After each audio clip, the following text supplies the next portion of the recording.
My name is Squiggly Peter, and I loves my fish and chips. I love that salt and vinegar, what dribbles down me lips. And when I'm out there pirating, my pencil in my hand, I draw myself whatever I need or whatever comes to hand. Squiggly Pete, Squiggly Pete, Squiggly Pete, Squiggly Pete, Squiggly Pete, the pirate. Hi, my name's Martyn Harvey, creator of The Boy with the Saucepan Hat and Squiggly Pete the Pirate. Arr! And today we're going to be drawing geese. So, here's my magic pencil. Let's draw. Right, geese. Today I'm working on my next book, which is all about Squiggly Pete the Pirate. Here he is, Squiggly Pete. Arr! And his crew. There's his crew. Little Jack, Lucy Lou, and the little boat that Squiggly Pete actually drew himself. You see, he's a very interesting pirate. He draws everything he needs as he goes along. And just show you a little bit about his boat. There's his pirate ship, and I'm working on some of these double-page spreads for the book. Now, as you can see, they're quite involved. There's quite a lot going on, and I don't draw it all at once. Sometimes I just draw a couple of seagulls and add them in using Photoshop. So that's his pirate ship, and what I'm working on today is the scene where Squiggly Pete arrives in Parkgate. Now, some of you will have seen this on the internet already. I've uploaded some preparatory pictures I've done, including watercolours of the background here. I've faded the boathouse into the background. I don't want it to fight too much with the characters and what's going on in the story, so that's how it's going to be used. And as you can see, I've already got some seagulls, and I did those in another video. Here we are. Very often I'll draw 4 or 5 seagulls at once, paint them all in, and then I'll choose the one I like. They're all different. I like this one here. Can you see how he's looking out at you? And these are Squiggly Pete's original drawings. They're not very good, but they sort of come to life. And look, they fly off.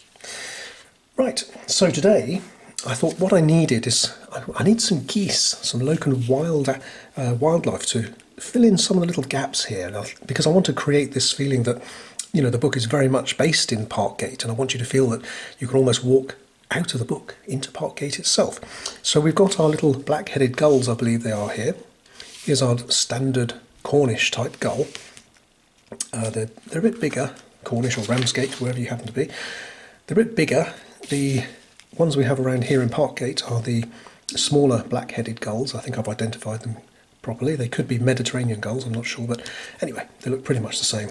But they've got red feet and beaks and a black head. So I've got a couple of those already, which I did in another video. But today I'm going to do geese. Haha. Now, I didn't know much about geese until recently, but I thought, right, I'd better get this right and find out what sort of geese we've actually got here.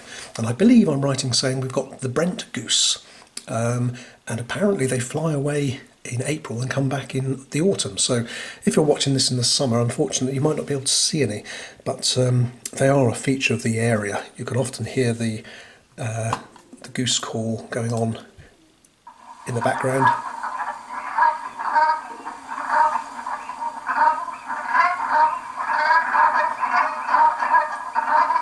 There we go. At certain times of day we have that going on for quite a while. Anyway, I thought today we'd do some geese. Now here I've got some which I've already drawn and inked, and I've never drawn geese before, but what I like to do with my animals, I like to look at them and I think, what makes it what it is? What is it about that animal that identifies it as a gull or a frog or a mouse or a rat? In this case, I've got a different type of bird. So we've got gulls, but how do I make a bird look like a goose? And you can reduce this to a number of little simple factors. So I'm going to show you how to draw these now. Now, I did some research. I looked at some pictures on the internet. And I thought, of course they don't look like this. They look more like, standard wildlife drawings. But I look at them and I always give these things my eyes, because I think the eyes convey a lot of emotion, soul, feeling, movement, and the beak. You can see they're sort of smiling in a slightly idiotic sort of way. And then in these two, I've just lifted one foot off the ground as if they're just plodding along somewhere to give them a little bit of movement. And these two are sort of poking around in the grass, maybe looking for worms and things. So it's very, very simple to draw these, I found, and I thought I'd share that with you in this video. So without further ado, let's get drawing. Okay, so here we are with our piece of paper, and as you know, I always like to put today's date on it, 26th of March 2021. And I've drawn a bit of a shark there. That was for another illustration, so we'll just ignore that. There's no point in wasting all this good paper. Now this is £140, 300 GSM hot press watercolour paper, so it's like card, but you can draw on anything. A piece of A4 copy paper will be fine. But because I'm going to be painting these with watercolours, I like to use this paper. I'm going to use Winsor & Newton waterproof ink, so that when I put the watercolours in, it doesn't smudge the ink. And I'm going to show you two methods today. I'm going to draw some and then ink them, which is one of the ways that I like to do my illustrations, because you get a nice strong black line. Now I know people say there's no black lines in nature, but these are cartoons. And the other way is just straight using a waterproof pen, such as my Mitsubishi Uni Pin Fine Line pens, which are waterproof, so that the watercolour paint doesn't smudge them. But I find when scanning the illustrations, they don't scan so well. Anyway, it doesn't really matter. It depends what you're going to use the illustration for. Now, geese. Okie dokie. So, as I said, we've got some geese here already. And let's have a look. Let's see. Now, I like to start with the eyes and go from there. Now, allow some space. You know, your goose body will probably here, neck, head. So your eyes will want to be about there, feet, and so on. Right, so let's pop in the eyes. Nice round eyes, and this one's going to be staring straight towards you. Let's give him a weird looking beak. The way I do that is a squiggle, and then a squiggle around it like that. Let's fill out his head a bit, not too much. And then, there we go, neck straight down. And geese have a nice wide body, wide plump body like this, simple like that. Pick a spot about there. Okay, so there's his body, and stick legs, little knobbly knees, another stick, and some nice wide webbed feet so they can swim. And just do a little hint of tail feathers sticking out from behind there, and just give some plumage. I'm not quite sure which way that goes actually, whether that's the best way of doing it. Anyway, so there we are. There's one goose. Now, that was easy, wasn't it? Let's try again, but have him pointing the other way. Can you see this one here? He's looking that way. Let's do his eyes first. Maybe he's looking at this goose. So that's a semicircle and a full circle for the eyes there. So that puts one behind the other. If I put the pupils over that side there, straight away you see he's looking towards that. Now, there's his quirky sort of expression. He's saying, what's all this about?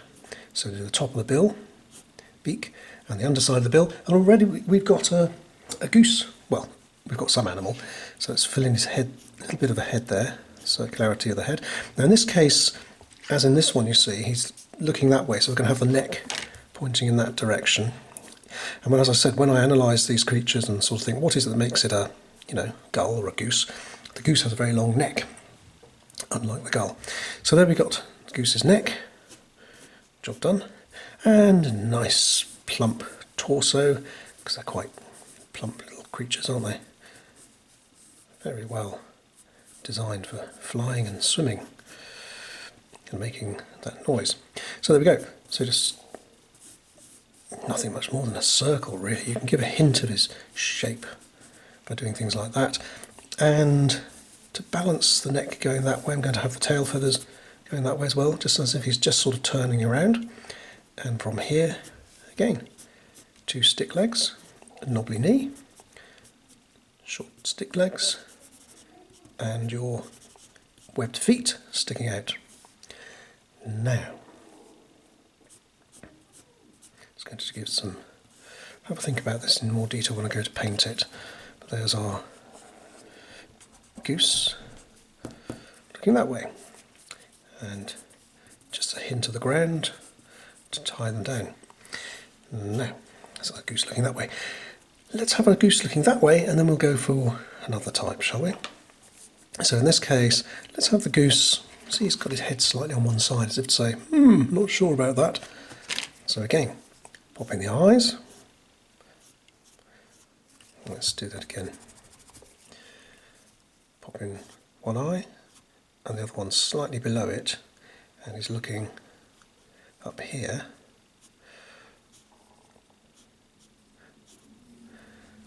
There. And his head. Straight neck, and of course the body's then going to be a big round thing, lumpy sort of thing like that. And from about here and here his legs.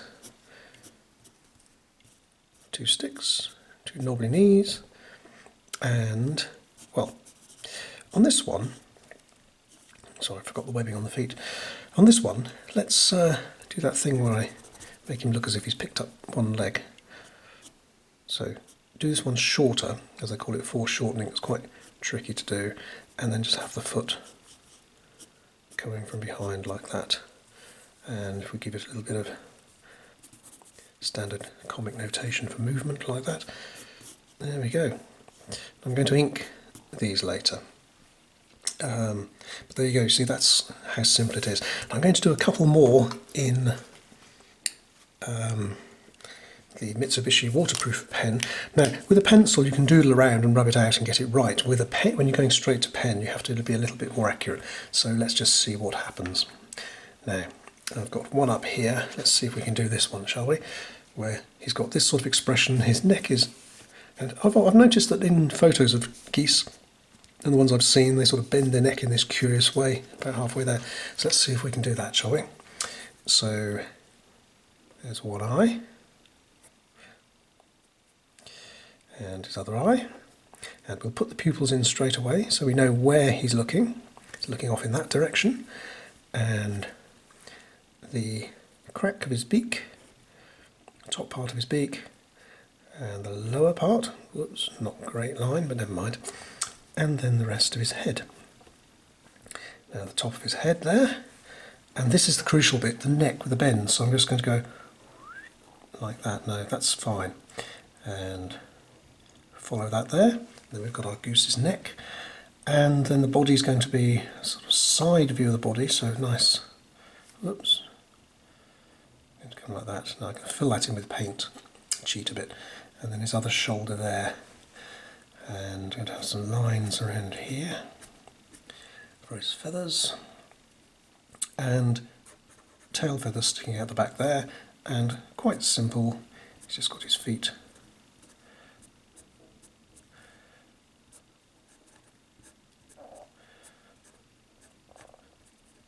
like that. There we go. There's our goose looking that way. And of course we'll fill in the colour in a minute. Now let's do this one, shall we? Can you see this one? He's poking around in the grass and he's got 1 foot off the ground as if he's sort of walking along, trundling along. Now let's do him here. One eye, second eye, same shape, and put the pupils in down here. He's looking down into the grass, isn't he? And there's his beak, and then we do the top part of his beak, and maybe give him a little smile as if he's found a worm or something. And the second and lower part of his beak, and his cheek, and the top of his head, and now again that crucial curvy neck, so like that, and follow it again here. That's it. So there we are. Not brilliant this one, but never mind. You can tidy it up with Photoshop if you need to. Right, and his body.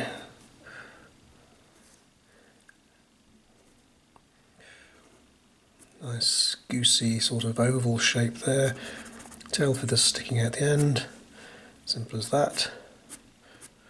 Give him some plumage. Now, one leg from here, knobbly, straight down, pointing forward like that, and the other one is going to be slightly raised, And 1, 2. There we go. There's our other goose. Now, you could look at pictures and try to replicate some sort of plumage, but I find that the more you try to put in, the more confused the image gets, and it ruins the spontaneity. So there we go, there's our geese. Should we do one more, just to fill up the thing here? Let's do, I like this one here. It's the first one I did. So let's do a couple of eyes here. Let's make him slightly wonky, shall we? His eyes are a little bit cross-eyed there. And there we go. His beak, the underside of his beak. You've got to be careful, just very often just a little flick of the pen. And his head, like that, and that's pretty much it. And the neck, straight down into the body. And the body, nice streamlined, bulky, contradiction terms, streamlined, flight-friendly, ergonomic goose body. And this foot is going to be held up off the ground. And this one down into the ground. Toes splayed apart. And just a little movement there.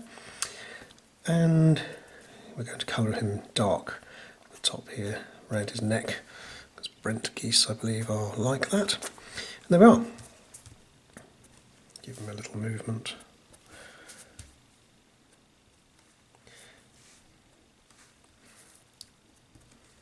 So there's our geese, ready for inking and painting. Right, next steps. Okay, so next I'm going to put some ink onto these. Now, as you can see, I've already used the Mitsubishi waterproof pen fine liner to do these. That's a sort of quick way of doing it, but it's risky because you've got to get this shape right perfectly. Whereas when you do pencil and then ink it, you've got the option to modify the pencil if you go wrong. Now, I'm using my fabulous scratchy pen and the Winsor & Newton ink. Make sure you don't drop this on the carpet, as you won't get it out. And here we go.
Okie dokie.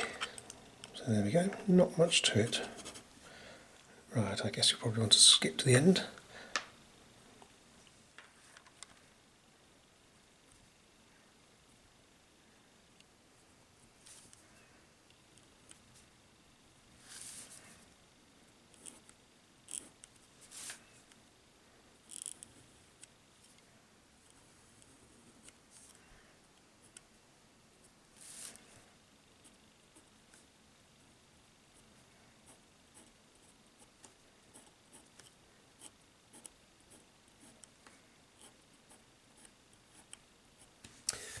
Okay, so that's nearly the end of this part of drawing geese, in which we've penciled and inked the geese.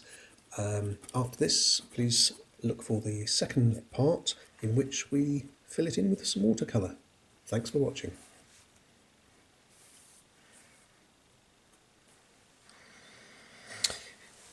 There we go. Ready to paint. Just going to give a little hint of plumage there. Right, so there we go. There's our geese. Ready to go.